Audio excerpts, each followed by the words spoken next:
On va revenir donc sur l'incroyable volte-face de Donald Trump sur les droits de douane. Surprise hier lorsqu'il annonce suspendre les taxes à l'importation pendant 90 jours, sauf pour la Chine. On va tout de suite aller dans les entreprises directement concernées. Laura Cambeau, vous êtes à Saint-Christophe-des-Bardes avec un producteur de Saint-Émilion Grand Cru. On parle bien d'une pause de 90 jours. Il n'est pas en train de dire qu'il suspend définitivement ses droits de douane. Ça ne doit pas être facile à gérer pour le producteur avec qui vous êtes. Non, justement, ce n'est pas facile. La première réaction, ça a été un soulagement, car le producteur chez qui nous nous trouvons a plusieurs caisses qui sont en attente d'être expédiées vers les États-Unis, mais ces caisses n'ont pas été envoyées depuis plusieurs semaines face à cette incertitude des droits de douane. Maintenant, c'est un soulagement, je vous le disais, car ces caisses vont pouvoir être envoyées normalement, car on passe à 10%. Il devrait pouvoir y avoir un accord avec le distributeur. Mais en effet, ce n'est pas facile, car on est vraiment face à une incertitude totale. Nous sommes avec Pierre Courdurier, vous produisez un vin grand cru classé. Comment est-ce que vous vivez cette situation ? Bonjour, écoutez, on vit une situation un petit peu comme d'autres vignerons en France. Nous, à Croix-de-l'Abri, on a pris le parti d'être un peu plus proactif, de discuter avec nos partenaires sur le marché américain en trouvant des solutions, mais même pour eux, tout était bloqué parce qu'avec des taxes à 200%, il n'était pas réalisable de pouvoir importer et de payer des taxes sur 200%. Maintenant qu'on est passé à 10%, déjà c'est un petit soulagement. Ça va permettre de faire surtout partir les commandes qui étaient en attente d'enlèvement sur ce délai de 90 jours qui est quand même très court, parce qu'entre le moment où on va préparer les marchandises, que les transporteurs vont venir, que ça va être expédié par voie maritime, il va se passer un petit peu de temps. Mais c'est déjà un bon soulagement. Ensuite, ça va être une négociation entre nous, producteurs, nos partenaires négociants, les importateurs et les distributeurs, pour permettre aux consommateurs américains de retrouver nos vins toujours à des prix abordables, quoi. Vous disiez, vous avez environ 30% de votre production qui part vers les États-Unis. C'est énorme. Comment est-ce que vous vivez ce mandat Trump ? Parce que là, on est seulement dans les premiers mois. Comment s'organiser ? On s'organise comme on peut. Alors nous, à Croix-de-l'Abri, on a un petit domaine, donc forcément, ça nous impacte un petit peu plus. Je crois qu'il faut surtout être à l'écoute de ses consommateurs, de ses clients, puis en même temps, on essaie de trouver d'autres marchés, pas réinitier d'autres marchés, mais ça prend là aussi du temps. Donc il faut surtout être à raison gardée, trouver des solutions avec le marché américain rapidement, et on compte sur nos institutions et nos politiques pour trouver des solutions favorables au vin. Merci beaucoup. Et en effet, c'est toute une filière qui doit être résiliente, car les États-Unis sont le premier marché. Merci Laura, avec Corentin Guisto à la caméra. On va aller du côté de Marseille maintenant, retrouver Alexis Pluyette. Vous êtes avec un patron d'une PME provençale qui fabrique des parfums et qui réalise 20% de son chiffre d'affaires à l'export aux États-Unis. 90 jours pour s'organiser. Ça va être quoi la stratégie ? D'exporter au maximum pendant ces 3 mois ? En tout cas, ce qui est sûr, c'est que le marché américain, c'est un marché très important. C'est le marché numéro 1 ici pour Corania. On va tout de suite poser la question à Laurent Cohen, qui est le PDG. Laurent Cohen, on vous avait vu il y a quelques jours. Vous étiez très inquiet au moment de ces droits de douane. Aujourd'hui, revirement de Donald Trump. Est-ce que vous êtes soulagé ? Alors soulagé, c'est un bien grand mot. Vous savez, ça fait 90 ans que Corania existe. 90 ans que nous exportons. Ce que nous vivons en ce moment, c'est la première fois de toute l'histoire de l'entreprise. J'en discutais encore hier avec mon père. Avoir ces montagnes russes émotionnelles, ça témoigne de la précarité dans laquelle se trouvent les entrepreneurs, les PME notamment, qui ont eu l'audace de se développer sur ce marché américain. Oui, parce que vous me disiez, vous avez besoin de stabilité. Là, il y a beaucoup d'imprévisibilité. Comment vous allez gérer là, les affaires dans les semaines à venir ? Ça fait des années qu'on investit sur ce marché américain. Des années qu'on est présent, qu'on a un courant d'affaires qui se développe. Aujourd'hui, j'ai envoyé des containers qui sont partis vers les États-Unis il y a 2 semaines. Je ne sais même pas à quel prix ils vont arriver. Donc on parle de cette situation où effectivement les droits de douane descendent. Il y a eu un moratoire sur les droits de douane qui donne lieu à des négociations, mais il faut se rappeler quand même que les droits de douane vont rester à 10% pour les produits européens. Donc c'est pas vraiment du soulagement, vous attendez de voir ce qui va se passer là après ces 90 jours, comment vous voyez la suite ? On sait que ça va être compliqué, on sait qu'il va y avoir encore de nouvelles actualités. Nous, ce qu'on doit faire, c'est continuer à travailler, continuer à se développer sur ce marché qui, je le rappelle, est le premier marché mondial de la parfumerie. Donc tout le monde est au taquet.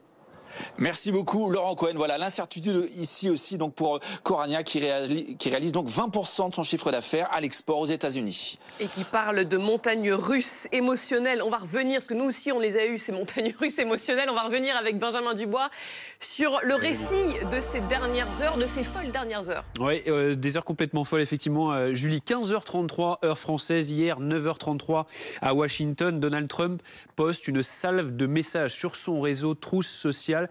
Voici le premier. Soyez cool, tout va bien se passer. Les États-Unis seront plus grands et meilleurs que jamais, écrit-il. Avant d'indiquer dans un message suivant à 15h37 heure française, c'est le moment idéal pour acheter. Il incite alors les épargnants à investir en bourse. Près de 4 heures plus tard, sur le même réseau, à 19h18 précisément, le locataire de la Maison-Blanche annonce sa volte-face sur les droits de douane qu'il suspend donc pour 90 jours, excepté pour la Chine, pour qui les droits de douane passeraient de 104% à 125%. Le président américain notamment justifié cette pause par l'attitude supposément constructive des pays frappés. Plus de 75, selon lui, ont contacté son administration pour entrer en négociation commerciale. Immédiatement, Wall Street bondit de 10% et retrouve des couleurs. Puis Donald Trump s'est justifié devant la presse depuis la Maison-Blanche. Je surveillais le marché des obligations. C'est un marché très compliqué, déclare alors le président américain. Il ajoute avoir constaté que ces surtaxes douanières, je cite, effrayaient un peu. Il faut être flexible, a-t-il lancé pour expliquer sa décision. Et puis enfin, sur son réseau social, Donald Trump a conclu avec ce message écrit dans la nuit pour lui. Il était 6h45 heure française. Quelle journée, mais d'autres beaux jours arrivent. Merci beaucoup Benjamin Dubois. On en parle en plateau avec Thomas Gébin. Vous êtes économiste. Bienvenue sur ce plateau. Pierre Picard, vous êtes spécialiste de la Chine. On a besoin de vous aussi parce qu'alors eux pour le coup ne sont pas épargnés. Gaëtan Mélin, chef du service économie de BFM TV. Guillaume Lagan, vous êtes maître de conférence à Sciences Po, spécialiste des questions internationales. Amandine Atalaya du service politique de BFM TV et Benoît Galeret, avec qui on parlera du fameux délit d'initié. Mais juste avant, Guillaume Lagan, vous vous attendiez à un tel revirement ? Objectivement, non, pas du tout. Personne n'a tellement vu venir. Je pense que non, j'étais encore en train de disserter hier sur le fait qu'on avait un changement profond dans les relations internationales. Et donc là, aujourd'hui, je reviens au départ. Alors, pas tout à fait, parce que ça a été dit, on a quand même 10% sur les droits de douane américains. C'est 4 fois ce qui existait avant que M. Trump commence sa politique. Et puis, on a cette guerre commerciale avec la Chine, qui est le principal partenaire des États-Unis. Et donc là, il va quand même y avoir un effet à la fois sur l'économie américaine et sur l'économie chinoise. Maintenant, entre les deux thèses qui étaient celles qu'on pouvait avoir hier, c'est-à-dire M. Trump veut redéfinir le commerce international et faire des États-Unis un État autarcique avec des barrières douanières tout autour et une production locale qui soit majoritaire, et la deuxième option qui était, il utilise ça comme un levier de négociation, donc en fait, il reste attaché au libre-échange. Il semblerait qu'aujourd'hui, on soit plutôt sur la deuxième hypothèse, et qu'en fait, c'était un levier pour obtenir quoi ? On va voir ce que 90 jours de discussion vont pouvoir faire avec les États. Mais je ne suis pas très, très optimiste parce que les discussions qui se font entre Américains et les autres partenaires sont un peu comme avec M. Trump, c'est-à-dire qu'on parle de choses qui sont à la fois réelles, les droits de douane, les réglementations, et des choses qui sont bien au-delà de ce que la négociation peut faire. Par exemple, M. Trump voudrait que l'Europe mette fin à la TVA. Ça, c'est une décision fiscale interne, c'est très compliqué à mettre. Enfin, ça va bien au-delà d'une négociation commerciale. Et vous pensez que ça fait partie des choses qu'il essaye de mettre en place ? Thomas Gébin, qu'est-ce qu'il essaye d'obtenir pendant ces 90 jours de répit, selon vous ? Déjà, je pense qu'il essayait d'avoir un répit sur les marchés financiers. Je ne pense pas que c'était une stratégie. L'administration Trump a essayé de vendre ça comme si c'était planifié depuis le début. Oui, que tout ça n'était qu'une stratégie. Quand on voit rien que ce qu'il disait la veille, ça n'avait pas l'air spécialement planifié. Ou c'est la guerre de ses conseillers entre Elon Musk et Navarro depuis 2 jours. C'est l'architecte de ce schéma. On voit bien qu'il y avait des divisions au sein de l'administration américaine. On voit bien que les marchés réagissaient négativement depuis quelques jours. Il y avait notamment Trump a cité hier le marché obligataire, donc le financement de la dette américaine à long terme. Ça, je pense qu'il y avait une inquiétude assez importante puisque depuis dimanche, les taux à long terme américains augmenté significativement. Donc, Et ça, c'était une catastrophe pour Donald Trump. en tout cas, lui avait promis qu'il faciliterait le financement de la dette américaine. Et là, pas de bol, qu'est-ce qu'on observe? C'est qu'il y a un surenchérissement de cette dette américaine. Donc vous dites déjà, retour au principe de réalité pour Donald Trump. C'est ce qu'on en tire. C'est la première chose. Mais après, je suis d'accord, on ne sait pas du tout ce qui va se passer, puisqu'il peut y avoir un changement à 180 degrés en 24 heures. Donc 90 jours, c'est extrêmement loin quand on pense à l'univers trumpien, c'est Oui, c'est vrai que vu l'éternité. comme ça, Gaëtan Mélin, je vous pose la question. Pareil, ce n'est pas une stratégie, c'est le retour au principe de réalité. Dans quel but? Pourquoi ce délai de 3 mois, selon vous? Pour faire pression, tout simplement. Vous savez, les pays européens, notamment le Vietnam et d'autres pays, ont indiqué qu'ils voulaient négocier avec Donald Trump. Donc là, on va entrer véritablement dans le dur des discussions pour savoir si on peut éviter cette augmentation des droits de douane. Non. En revanche, les conséquences sont extrêmement négatives aujourd'hui pour les marchés américains, mais également pour les marchés européens, parce que en fait, ça entraîne quoi ces 90 jours? Ça va être de l'attentisme. Et en fait, qu'est-ce qui va se passer? Eh bien, rien. Et c'est bien le problème. On l'a vu en France, pendant la période de la dissolution et de la censure, eh bien, les entreprises qui ne savaient pas ce qu'il allait se passer dans les prochains mois n'ont rien fait, n'ont pas investi. Et là, on va entrer dans cette même période. C'est-à-dire que pendant 90 jours, alors certes, on va avoir des producteurs qui vont en profiter pour exporter le plus de marchandises possible, mais pour le reste de ce tissu économique, eh bien, on va mettre sur pause. Il ne va plus rien se passer. Et ça, vraiment, c'est une très mauvaise nouvelle pour la croissance économique française, européenne, mais aussi mondiale. Et puis, il y a toute la question aussi sur comment la Chine va réagir. Parce que là, on est dans une escalade.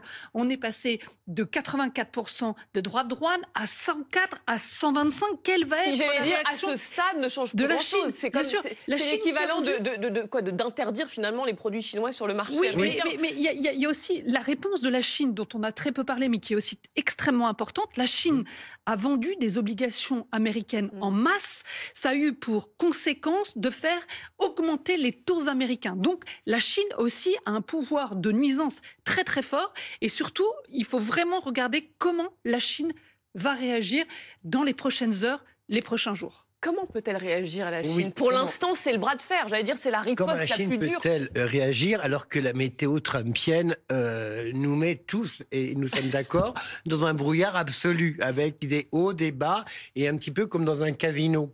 La Chine aime la stabilité politique, mais élabore dans ses planifications des stratégies qui peuvent évoluer assez rapidement. Mais néanmoins, elle va prendre le temps pour répondre. Elle a son marché intérieur, elle a développé au niveau international des possibilités à la fois d'échanges financiers, commerciaux, mais la Chine, pour la première fois, on s'aperçoit qu'elle a, peut-être pas pour la première fois, mais d'une façon plus tonique, a réagi elle-même en augmentant automatiquement ses propres douanes. Donc on est face à deux géants économiques qui ne sont pas les deux seules grandes puissances économiques mondiales, mais qui pèsent, qui sont en rivalité. Nous aurons certainement un rééquilibrage.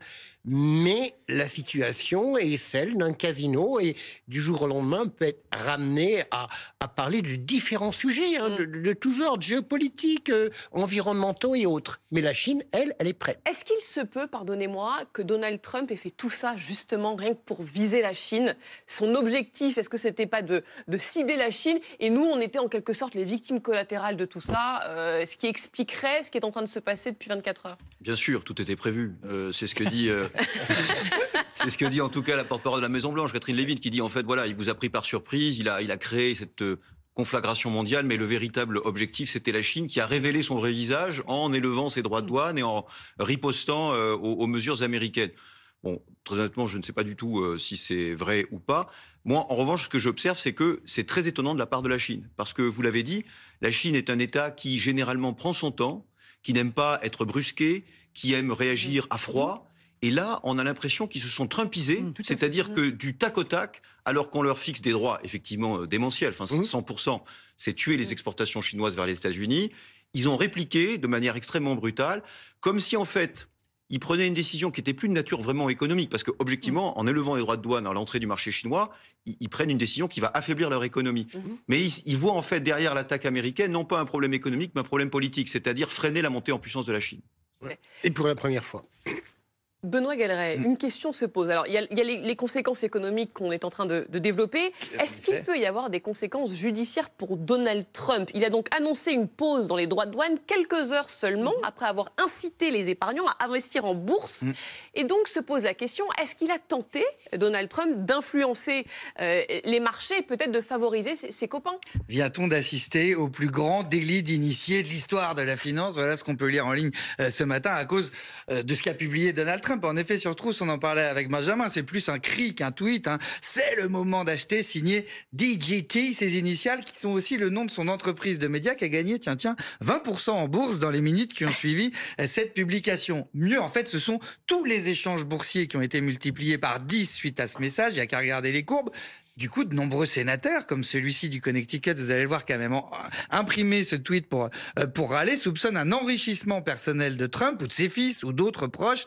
Il y a un sénateur nommé Adam Schiff qui annonce même l'ouverture d'une enquête sur la question. C'est lui, c'est du sérieux. Il dit avoir lancé la procédure. Et sa consoeur Elizabeth Warren, que voilà, utilise même le terme de corruption ce matin. En tout cas, ça y ressemble beaucoup, tweet-t-elle. Il y a aussi l'égérie des démocrates, Alexandra Ocasio-Cortez, qui invite tous les élus qui ont acheté des actions dans ce laps de temps à le signaler tout de suite aux autorités, qu'on puisse vérifier officiellement qui a bénéficié de quoi et quand. Réponse du secrétaire au commerce de Trump.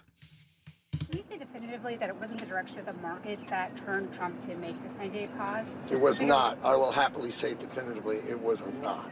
Donald Trump is in charge of these policies in this direction. He is the greatest negotiator and the greatest person who understands these are his goals and his objectives, and he is executing them. On retiendra cette phrase, Donald Trump fait des choix responsables. Oui, c'était son plan génial et habile depuis le début. Art of the deal, crient les Trumpistes en ligne. Deuxième argument pour sa défense, ça peut pas être un délit d'initié, puisque ce tweet était public, donc tout le monde pouvait en bénéficier et réagir. Sauf que dans un délai aussi court, on s'en doute, seuls les pros, pas les petits épargnants ni les retraités, ont su exploiter ce flip-flop, ces montagnes russes qui permettent de se faire des marges conséquentes quand on sait quoi vendre et quand acheter. Alors, ça donne cette zone grise où l'illégalité va être très compliquée à prouver, certes, mais écoutez, cet autre conseiller de Trump qui a quand même bien du mal à se défendre au Congrès cette nuit quand on lui dit « si c'était un plan, si tout était prévu, alors c'est une manipulation des marchés ». Is this market manipulation? No. Why not? If it was a plan, if it was always the plan, how is this not market manipulation?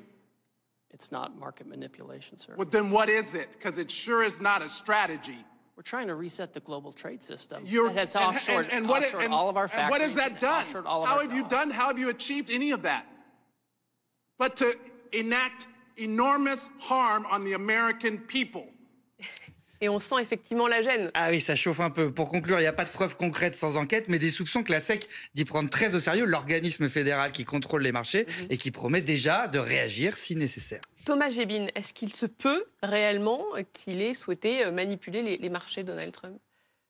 Je sais pas, c'est une accusation pénale, donc moi j'ai pas d'éléments pour. Mais le doute est permis. Le doute est évidemment permis. C'est vrai que c'est assez troublant. Déjà hier, il y avait des experts des marchés financiers qui remarquaient des mouvements qui étaient un peu bizarres, on va dire, quelques temps après. Après, je pense qu'il y a des moyens. Ils ont des moyens. La SEC a des moyens d'investigation.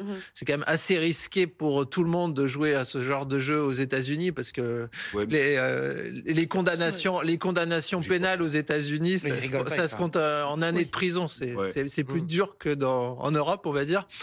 Mais c'est possible. Trump a déjà fait des choses assez graves par le passé.